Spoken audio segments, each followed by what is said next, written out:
So morning, everybody.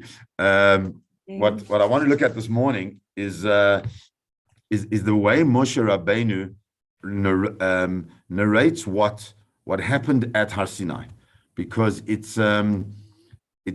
see just the description. He's telling how Am Yisrael are. We've got this beautiful land, everything, and then he moves from that, and then he says that we need to understand that it's not because of who we are that we are deserving of the land of Israel. It's not who we are that gives us the schus of being in Eretz Israel, but rather the reason why that we have the land of Israel is because it's what HaKadosh Baruch Hu wants to give us. It's His gift to us, not our deserving.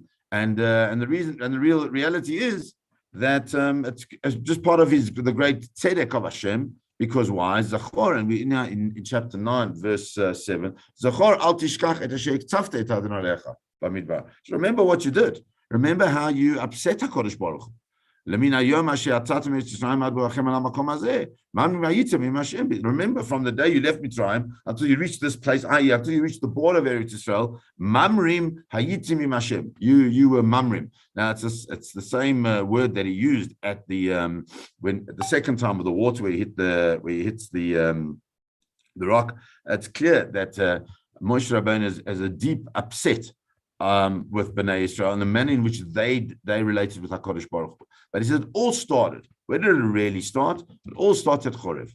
All starts at Har Sinai. At Chorev, you really upset HaKadosh Baruch Hu. You provoked him. You really got under his skin, so to speak. And he was so angry, which is such an interesting idea, that HaKadosh Baruch Hu gets angry. Just by the way, there's a lot on it, and I haven't gone into it properly. But the concept of Hashem getting angry, anger is normally because we have expectations of someone or something, and that doesn't get met. And so therefore, it's like a function of being upset with that person and not being able to fulfill those expectations. So HaKadosh Baruch Hu, who knows everything and has a pure vision of what can be and what will be, so why does he get upset? Why does he get so angry? But anyway, that's a different discussion.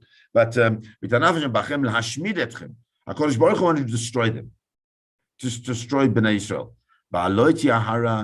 He says, I went up to the mountain. I took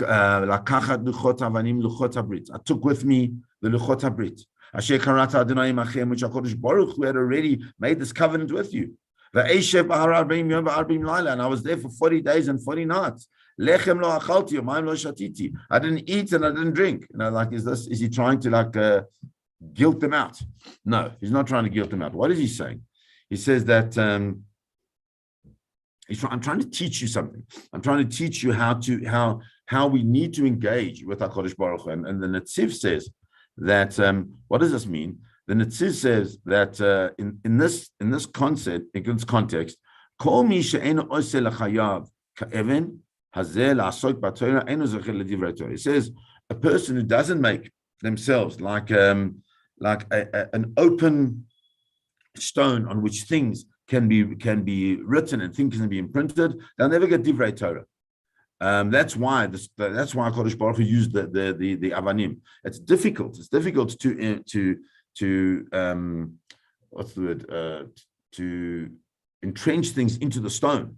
But that's the only way we have to do. It's hard work. It's difficult. That's what Moshe Rabbeinu is saying to Bnei Israel. It wasn't ever meant to be such an easy ride because it's Torah. It's something different from what you had ever experienced before.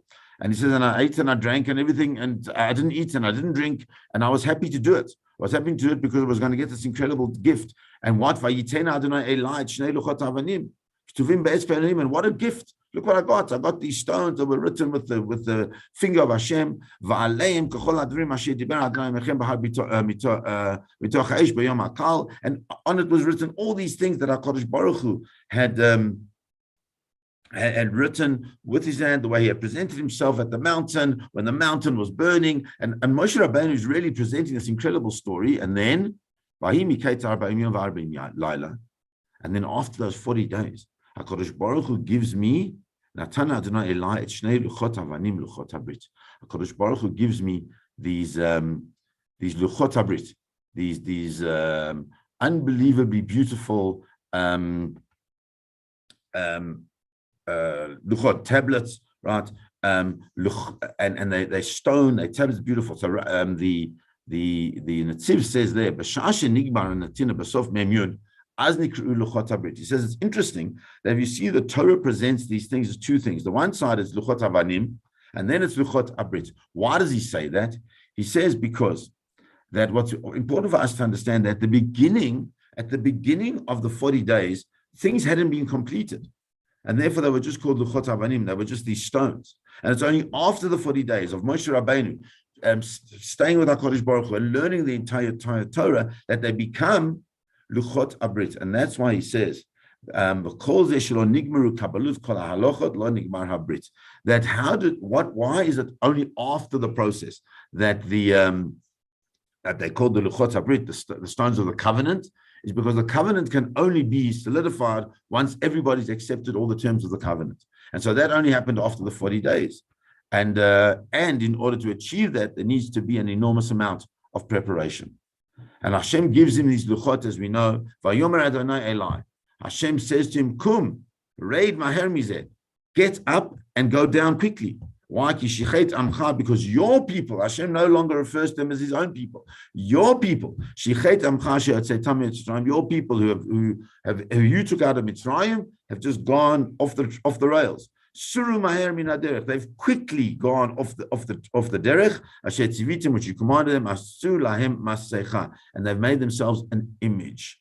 And the Netziv points out, says that Hashem says to him, "Kum, raid maher mizeh." Hashem is saying to him, "Get up and go quickly."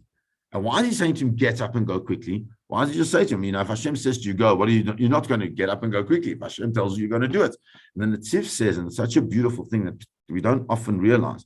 He says, "V'lo chas al kol hayakar v'chol hatorach shaya bazeh." Moshe Rabbeinu and HaKadosh Baruch Hu, so to speak, have put in so much effort into acquiring and creating and making these luchot habrit. So much effort. And Moshe Rabbeinu is just enjoying being with them, enjoying being with HaKadosh Baruch Hu in that deep sense of spirituality. And HaKadosh Baruch Hu says to him, that is a wonderful thing. And you've put in an enormous amount of effort. However, you need to go see what your people are doing. Because sometimes in life, even the enormous amount of spiritual effort that we put into something, which seems to be saying that as valuable as it is, and as valued as it is, we have to know that sometimes, in this case especially, was a personal thing. Moshe Rabbeinu is the only one at this point in time, the way we have this image, who's really benefited from the Luchot HaBrit. Because why? Because everybody else, the way Hashem presents it, is your people are busy serving idols. And the higher value is not your spirituality. The higher value is the spirituality of the klal. And so therefore you, Moshe Rabbeinu, have to go down. Vayomer Adonai Eli lemor. And Hashem says to him, Ra'iti et ha'am hazeh v'nei am kasher orefu. And he says to him, you must understand, HaKadosh Baruch Hu told me that the way he sees you, Ra'iti et ha'am hazeh, the way Hashem sees you, is an am kashay oref. You are a stiff-necked people, which is a difficult statement because we keep, we're the chosen people. No one says, "Oh, we are the stiff-necked people." No, we're the chosen people. We're the am skula, all of these things. But HaKadosh Baruch Hu sees us as a stiff-necked people, and because of that stiff-neckedness is the thing that Hashem gets upset with. He created us that way. That's part of the being of the Jewish people. But like everything in our lives, there are two aspects. There's the shadow and there's the positive. And the positive is the thing that we have to use. We have to use this stiff-neckedness, this desire to achieve, this desire not to be easily swayed for the positive. HaKadosh Baruch Hu says to him, look what they've done. Look what these people have done. Instead of using the unbelievable potential for positivity to ensure that they don't fall prey to other ideas, what they've done is they've actually fallen totally into that trap. And he says, the Netziv says, Moshe Kadosh Baruch Hu told Moshe he wants to destroy the entire nation Af al gav, even though Shem Tachlit Abriya, even though they are the essence of the creation. Am Yisrael, the essence of creation. That's part of what we have. Bereshit bara Elokim, Bereshit bishvil Reshit. HaKadosh Baruch Hu created the world for us. But nonetheless, when HaKadosh Baruch Hu sees that we're not even able to keep that first covenant, HaKadosh Baruch Hu says, okay, I'm going to wipe it out. Heref mimeni v'ashmideim. Then Hashem says to him an amazing thing. Heref mimeni v'ashmideim. Leave me alone. V'ashmideim, and I'll destroy them. V'emchet shmam, and I'll completely blot out their name. Mitachat hashamayim, from under them, it's completely, totally over. Ve'esetcha l'goy atzum v'rav mimin. You know what I'm going to do, Moshe Rabbeinu? I'm going to make you into a nation far numerous than they. Now that is an amazing thing, because what's happening here is that you have the generations from Avraham Avinu all the way through to Yetziat Mitzrayim, to all the Shvatim, to everything. And Moshe Rabbeinu has now taken them all out. There's this whole clan of millions of people that HaKadosh Baruch Hu says to him, you know, Moshe, you're going to be the new Avraham Avinu. I don't want this people any longer, because they're not going to go through what I want.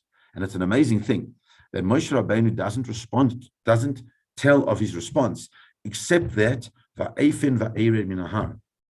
Va'efen, I turned, va'ered min hahar, and I'll go down the mountain. Va'hahar bo'er ba'esh, and the mountain is ablaze with fire. Shnei luchot habrit al shtei yadai, and the two tablets are on my two hands. So a couple of things that are clearly to be pointed out here is that why, if HaKadosh Baruch Hu is now completely finished with Bnei Israel, why is the mountain still ablaze? Number one. And number two, when he takes down these Luchot HaBrit, when he takes these tablets, that says that they al shtei yadai, they're on my two hands. So the Mepharshim point out that when it says that he turned, it doesn't mean that he turned around. It means that he turned the other way around. He turned so that he would go down backwards. Because when you're leaving the Shekhinah, when you're leaving the presence of the Shekhinah, you walk backwards. That's why, for example, when we daven, we take 3 steps backwards, 3 steps backwards after our tefillah, because the tefillah is a direct engagement with the HaKadosh Baruch Hu. Then you take your 3 steps backwards, and one should bow down. So one should walk down 1, 2, 3, with one's head lowered, and then bow to each side, because one is leaving the presence of the Shekhinah. That's what Moshe Rabbeinu does. And then the Har is still ablaze, and the commentaries explain the reason why it was still ablaze is because HaKadosh Baruch Hu was saying to him that I'm ready to do this again. I'm ready to give a whole new set of luchot to this new people that I want you, Moshe Rabbeinu, to be the father of. And from that, Moshe Rabbeinu understands he doesn't want to be the father of a new people. He will daven as hard as he can to ensure that Bnei Israel continue as a people. But what he does understand is that if HaKadosh Baruch Hu is now ready to give a second set of luchot, there's got to be something done with this first set of luchot. And this first set of luchot is, as we said, al shtei yadayim. That it's not that he's holding them. You know, when you hold the Sefer Torah, you hold it like that.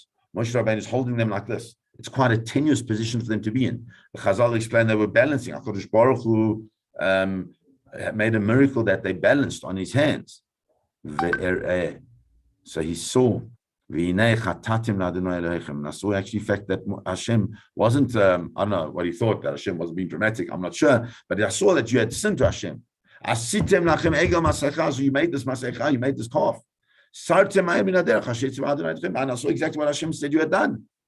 And look what happens. And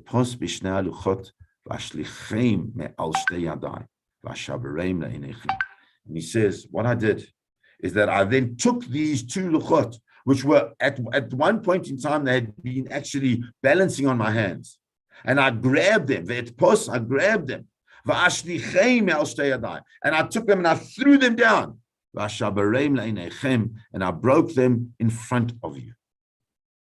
And on this, the commentaries point out that we can see how clearly Moshe Rabbeinu, it wasn't that they just dropped because they no longer had the spiritual strength on it, but that many of the commentaries explain that Moshe Rabbeinu saw that there was no space for these first luchot. There couldn't be a space for these first luchot because the space for the first luchot is a direct relationship between HaKadosh Baruch Hu and Bnei Israel. There's no human engagement in the creation of these first luchot. And therefore, since man does not have a role in them to play, if the response to those luchot is not a pure spiritual response from Bnei Israel, those luchot no longer have a space. And so therefore we see something which is so sad. And then the Nativ points it out, that even HaKadosh Baruch Hu no longer cared about these incredibly valuable luchot. And that is such a sad thing. The Da'at Zakenim Balei Tosfos points out, he says that when Shlomo HaMelech in Kohelet says, Shlomo HaMelech, part of Kohelet has got a chapter in which he speaks about one of the, I think it was Simon and Garfunkel made a song. There's a season and there's a time to everything. And one of the statements is eight lashlich avanim, the eight knos avanim. There's a time for throwing stones and there's a time to gather stones. The time to throw the stones, says the Da'at Zakenim, was this time. It was a very sad, difficult time. A time for where Moshe Rabbeinu saw that Bnei Israel were not attached as they were, and so he threw down the stones. But eight knos avanim, whenever you throw something down, and that's the learning, there's also you have to pick something up because you can't live in a vacuum. And the knos avanim, the gathering of the stones, is the lochet achronot, is the next luchot that Moshe Rabbeinu will be making.